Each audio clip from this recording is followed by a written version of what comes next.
Machiegni nyakwaro Mugajwang, counties 14 manie bor riwruok mar Lake Region Economic Block LREB owinjore ni gidhi keto tenge omenda maromo 2% mar budget magi e konyo lweny rito alwora kod kedo gi lokruok mar kor lwasi.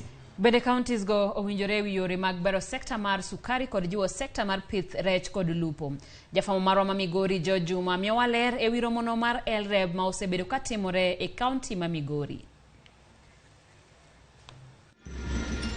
Kuom ndalo adek, governors nowuok e counties 14 ma borruokno ma Lake Region Economic Block kata LREB kaachiel kod jokanyo mawuok e rwego mok mago mag piny owacho kod joket mwandu mopogore opogore osebedo kod twak e romo mar 11 ma Lake Region Economic Block mabende osebedo ka itime county ma Migori mabende rumo odiochieng' ma kawuono.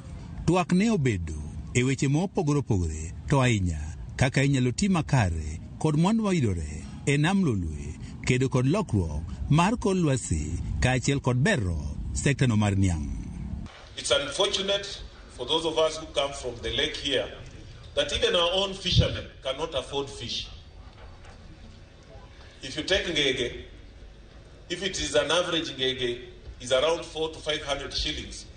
If you look at the average income of a citizen here, most of them would rather sell that and buy something else and maybe remain with some balance to do other things. The passion that we are showing for sitting and listening to the presentations here, the passion that we show through the partners who are here, that passion should be converted into action.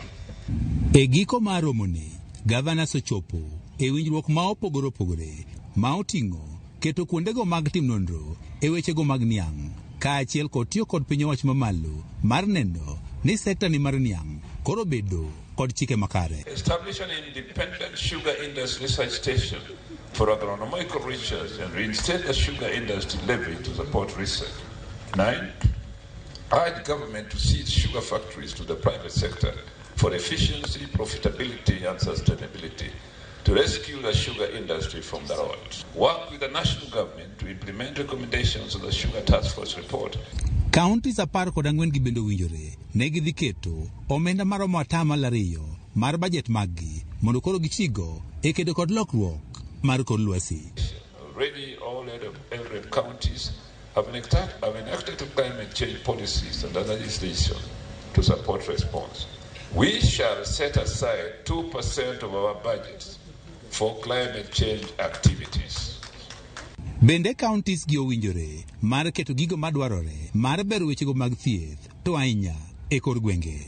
Champion development of policies that prioritize primary health care with focus on increased resources and financing for community health services through support for training, equipping and payment for community. Oganda mopogore opogore ma oting'o joket mwandu mane ochopo e romoni bende ne ogolo paro mopogore opogore ka otenore kod romoni. This convening has been able to bring for us partnership, government, both national and county government, to discuss matters that are very pertinent to our heart, which is community health services, and having a platform to showcase what we are best known for and implementing in Rongo Sub-County. One of our expectations is to be able to push for recognition, training, supervision of community health volunteers, which is at the core of implementation of universal health coverage. Counties giwacho ni kisego okang' maduong' e ting'o malo wechego mag dongruok ka bende gisingo mar medo tiyo kamoro achiel mar neno wechego mag dongruok koro chopo ne oganda. George Juma, Ramogi TV, Migori. Erokamano George Juma kuom lipod no nyakwaro Ramogi kawadhi